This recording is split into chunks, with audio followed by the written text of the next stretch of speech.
A saga de Jigoro Kano. O homem que modernizou as artes marciais ao codificar o judô. O criador do Caminho Suave.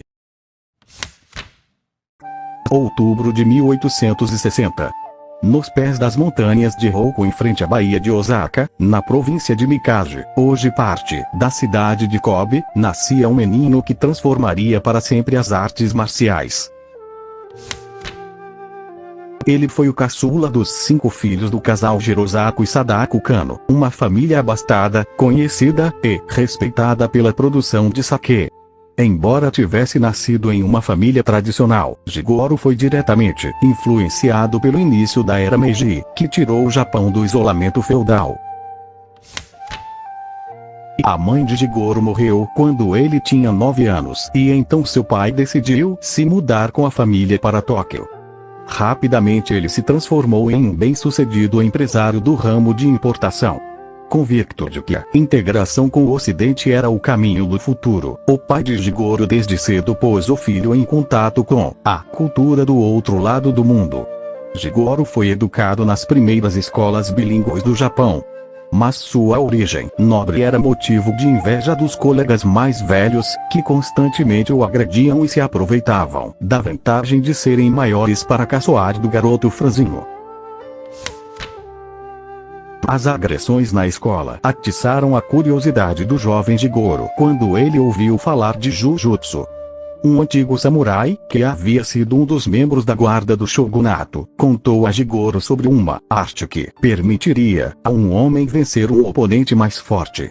A ideia perseguia os pensamentos de Jigoro, que passou a procurar um mestre de Jujutsu que estivesse disposto a ensiná-lo.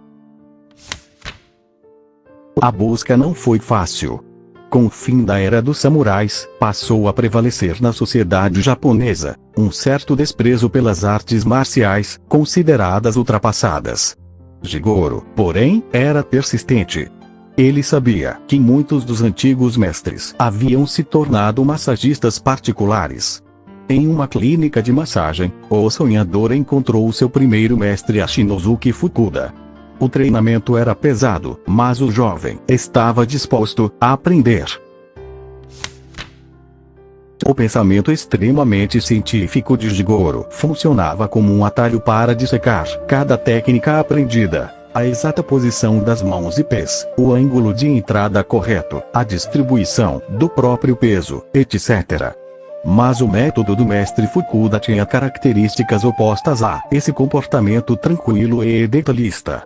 Diante das perguntas do inquieto pupilo, ele logo perdia a paciência e decidia mostrar a técnica com as próprias mãos. Jigoro tinha um parceiro constante nos treinos. Kanekishi Fukushima. Um touro, de tão forte, 30 quilos, mais pesado que ele, porém fraco tecnicamente. Embora tenha ficado mais forte com o treinamento, Kano não conseguiu eliminar outro fator: a baixa estatura. Tinha menos de 1,60 m, o que sempre lhe dificultava a vida ao enfrentar oponentes mais altos.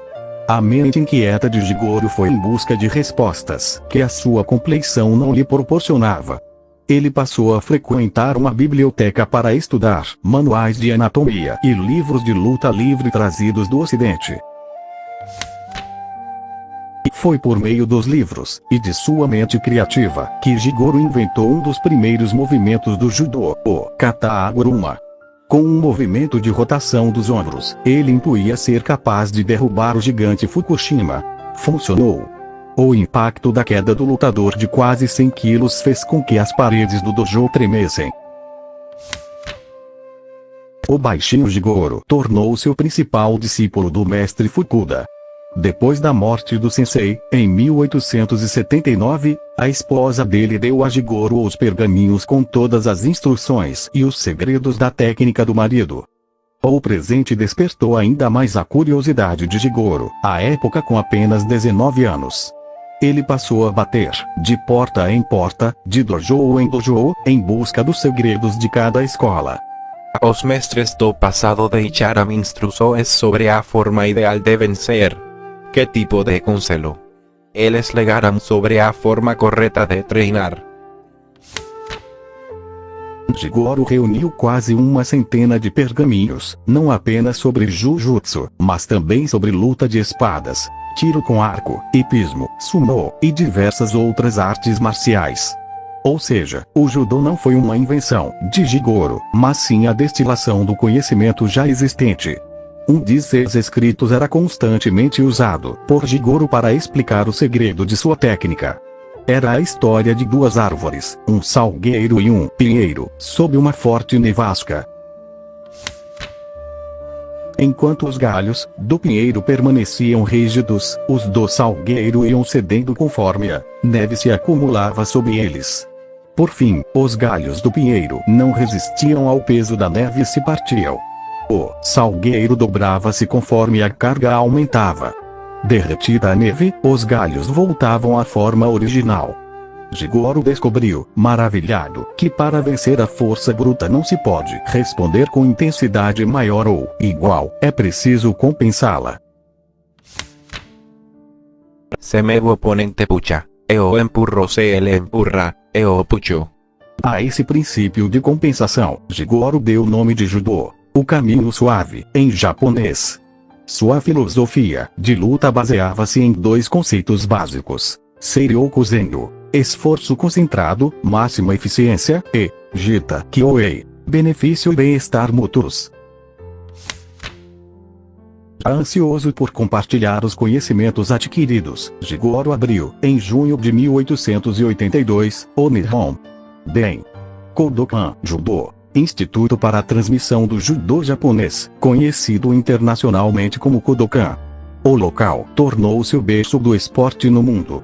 Jigoro Kano trouxe às artes marciais a mesma sofisticação que o Marquês de Queensberry havia dado ao boxe em 1867. Ambos tornaram suas modalidades mais limpas, seguras e, acima de tudo, eficazes.